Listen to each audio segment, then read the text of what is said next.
I see you are pronouncing judgment upon me, my dear.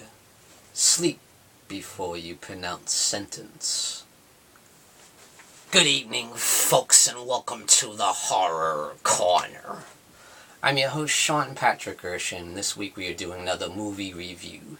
This is Brides of Dracula.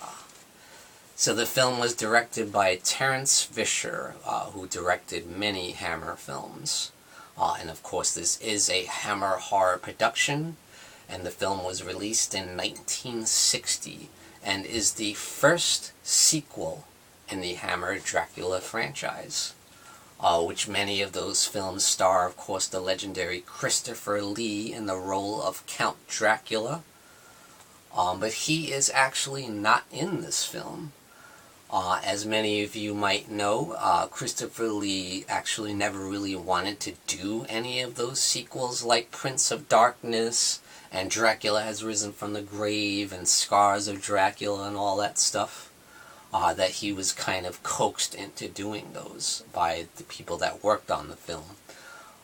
Saying basically, oh, so many people will be put out of work, put out of jobs if you don't do this. You know, there's so much money invested in you playing this role, and that's how they kind of reeled him into doing it.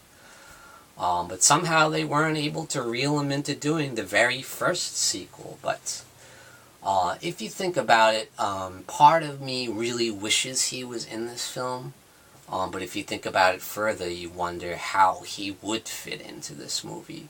And I don't quite think that he would fit in. I'd hate to see him kind of shoehorned into the film, and I can't quite see him taking the part of Baron Meinster or even playing Dracula in the same kind of role. Because you can't imagine Dracula chained up to the wall by his mother, you know. We've never heard about Dracula's mother in the history of Dracula. I don't think that would work, but Count Dracula being such a menacing villain. The Baron Meinster is definitely a more charming, loving kind of vampire than Dracula. Dracula's much more menacing and intense. So yeah, with that being said, The Brides of Dracula, I think, is the best sequel in the Hammer Dracula franchise, and that pains me to say that because Christopher Lee isn't in it.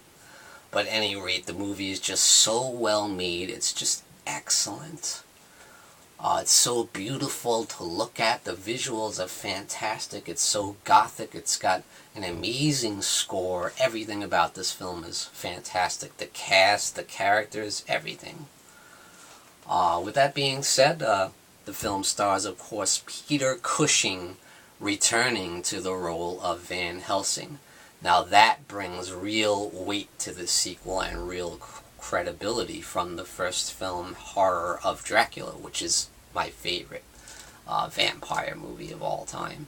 So him being in this film definitely brings the weight and the credibility of this film as a sequel. And no matter what, I think Peter Cushing is the ultimate Van Helsing. No actor has ever portrayed the character of Van Helsing as well as Peter Cushing, in my eyes at least. He just exudes class, and you just believe 100% everything that he says he is, you know. An expert on vampirism, an expert on the occult, and he's an expert doctor, and you believe it 100% because of the delivery of Peter Cushing as that character, his 100% commitment to the role, you know. And that's just Peter Cushing. That's how he is in every role. That's why I love him so much. That's why he's one of my favorite actors of all time. And also you have the lovely Yvonne Monlaur playing the role of Mary Ann, who's just drop-dead gorgeous, and she's fantastic in the role. And you have Martita Hunt in the role of the Baroness Meinster.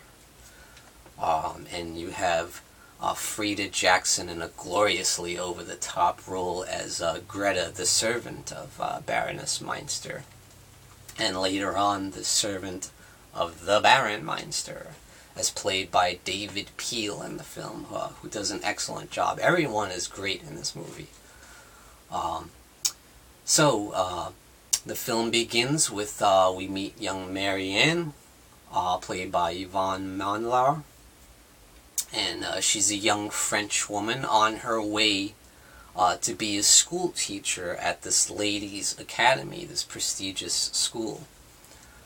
And on the way, she's being driven in a horse and buggy. Back in the day, they didn't have the cars, and the coach stops, and they stop for a bite to eat, And Marianne goes to this kind of pub/restaurant, the same kind of pub that we've seen in like every Hammer Dracula film. And I think the guy who plays the bartender is like the same guy too in a lot of them.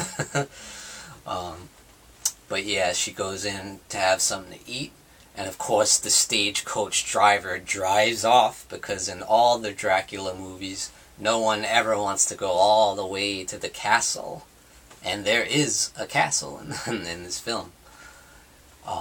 And what happens is, once she finds out that the driver leaves and she's stuck there at the pub, and the people that own the bar are very nice to her, and they offer to have her stay there. But in the meantime, the Baroness Meinster shows up, and she's like the mother Dracula.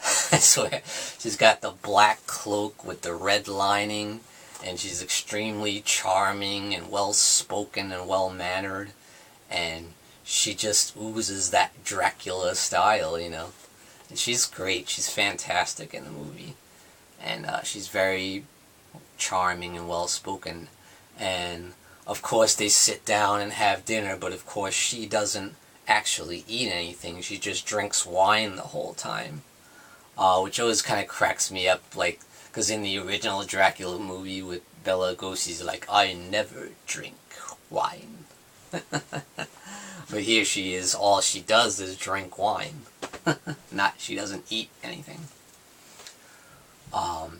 So yeah, they have a charming conversation, and the Baroness invites her to stay up in her castle, which is way up on the top of the hill, that classic Dracula's castle on the top of the hill, which I love. So yeah, they go up to the beautiful Gothic mansion up in the hill, and it's such a fantastic set design and set visuals, just stunning. And that's what Hammer's known for, they're so great at that. Nobody does that like Hammer films, that Gothic mansion, the Gothic castles up in the hill with candles everywhere and beautiful chandeliers, and it's just awesome. I love it. And I don't think it's been done better than this film. This may be the best looking Hammer film of all time. Yeah, just stunning visuals, beautiful Gothic feel, and the score is absolutely brilliant. It's fantastic. It's that classic horror feel. It's overpowering, and you've even got church organ in there. It's amazing. I love it. So the Baroness, they sit down and have a nice dinner at the table, and we meet the Baroness's servant, Greta, as played by Frida Jackson in the film, and she's just gloriously over the top. It's so funny. So she is the servant of the Baroness, and of course later on she is the servant of Baron Meinster. And as Marianne excuses herself from the table, she goes off into her guest room. And when she does that, she looks out upon the balcony, which is beautiful. And she spots a young man on the other side of the castle. A young, charming, handsome young man. She's like, I thought there was no one else here. And then you find out that he's the son of the Baroness. He's actually the Baron Meinster. And he actually controls the estate. He owns the mansion and all the grounds and actually the whole village below. So extremely filthy rich, this guy. But we find out that he can't leave the room. And it looks like he's about to commit suicide. She sees him on the ledge. She's like, no, no, no, don't do it. And she runs and goes into his room. And of course, she meets the young Baron Meinster, played so well by David Peel. He's very, extremely charming. And he basically works his seduction powers, you know, that all vampires have. And he kind of... And then she sees that he's chained to the wall. He cannot leave his room. And that's when he's like, no one can help me, my dear. And, but he does seduce her and gets her to do his bidding. And he tells her basically to go steal the key to the chains from his mother. So we see her sneak into the Baroness's room and get the key, and you see her like trying to hide from the Baroness. She hides on the ledge and stuff. But the Baroness knows what's up. She knows what's up. So she goes to confront her. Give me the key. But she's too late. Marianne throws the key out onto the ledge, and the Baron grabs it, and he's free to terrorize the land, to terrorize the village below. And we find out, of course, that he's a lord of the undead. He is a vampire. So yeah. Apparently he's one of the minions of Dracula, you know. I don't know whether he's a descendant, a direct descendant of Dracula, or what, but he's definitely a vampire. And so basically he is free to wreak havoc on the world, including his own mother. He bites his own mother and turns her into a vampire, which is messed up. But he also makes a couple more new brides. On one awesome scene you see Greta, because Greta is now become evil herself, and she's so funny, she like laughs hysterically. You know, it's hilarious. So over the top, but it's a riot. But you see her laying on top of this dirt ground, and it's such an awesome, creepy scene. You see a hand rise from the grave and open the casket. It's so dramatic, but you got the awesome church music in the background. Such a great scene.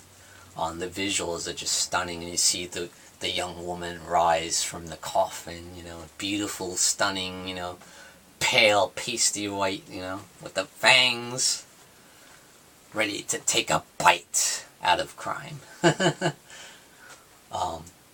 And Peter Cushing is there, of course, as Van Helsing, tries to get her, but she gets away, you know. And then later on, once Marianne does finally get to the school, and she ends up bumping into Van Helsing. One night she's like terrified and runs off into the woods and happens to meet Peter Cushing. And Peter Cushing, as Van Helsing, is there to save her. Thank God for Van Helsing, right? He's always there when you need him. And so he saves her, and he gives her a ride to the school. So we do finally see her make it to the Ladies' Academy, and she's there to begin as a teacher. And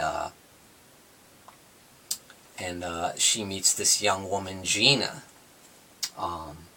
who's another young, beautiful, very attractive woman. And there we meet the return of Baron Meinster. So he ends up visiting her at the school and just charms the pants off of everybody, you know. Including young Marianne, where he actually proposes to Marianne. And it looks like Marianne's going to be his wife, you know. And when Van Helsing finds out about this, he's like, no, what are you doing, you know? You can't marry him. Because he knows who he is. And he finds that out. He goes off to the castle and searches and finds the Baroness there, full-blown vampire. And he's really sad about it because he knows what he has to do. And the Baroness is real torn up about it too. She doesn't want to be a vampire. She wants to be released. And Van Helsing is like, there is a way to be released. And you know what that means. He grabs the hammer and the stake and releases her from the cult of vampirism. So he kills the Baroness.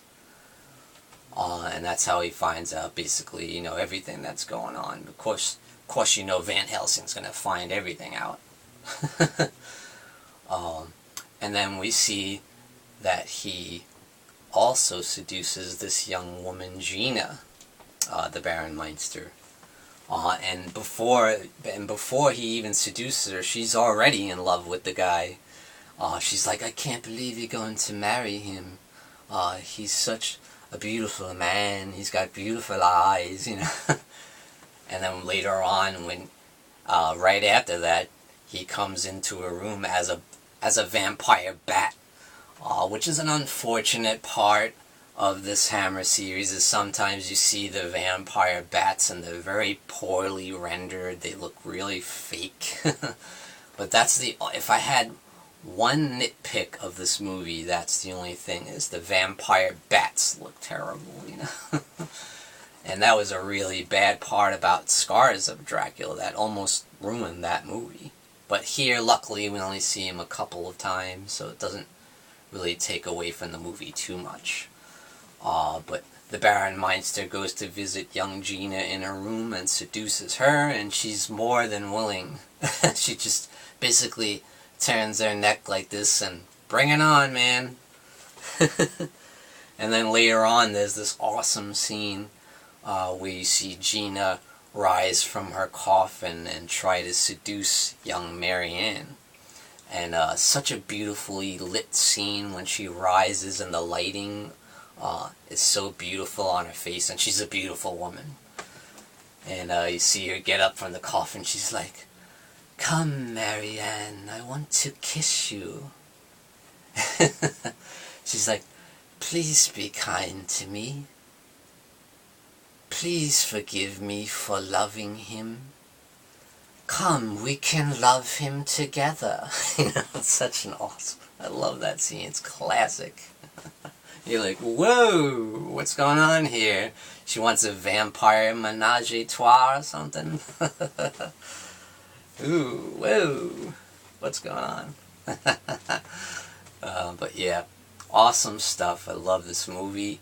It's just absolutely fantastic. And there's some epic battles that Van Helsing has with the Baron Meinster that we didn't even see too much of in all the Christopher Lee films. I mean, he really puts up a fight, the Baron Meinster. He does a number on Van Helsing. And there's this one awesome scene where the Baron actually bites Van Helsing, and you're like, oh no, what's going to happen now? He bit him. You're like, oh shit, what's he going to do? He got bit by the Baron. And like a freaking boss, he just takes like this metal rod and puts it in a fire with the charcoal, and just like burns his neck and burns off the bite mark, and you're like a boss. That scene would just seem ridiculous with anybody else other than Peter Cushing as Van Helsing, because if there's a way to cure vampirism, he's the one to do it. Anybody else doing that, you'd be like, that's ridiculous, yeah. But in this case, it's awesome. Because Peter Cushing is awesome, and Van Helsing is awesome, and this movie is absolutely awesome. It's an excellent sequel, so I highly recommend you guys check out Brides of Dracula. From 1960, directed by Terence Fisher, starring Peter Cushing, Yvonne Monlaur, Martita Hunt, and Frida Jackson, as well as David Peel in the role of Baron Meinster. So that's my review, guys. Thank you so much for joining me, Sean Patrick Erschen, in the Horror Corner. Tune in and stay scared.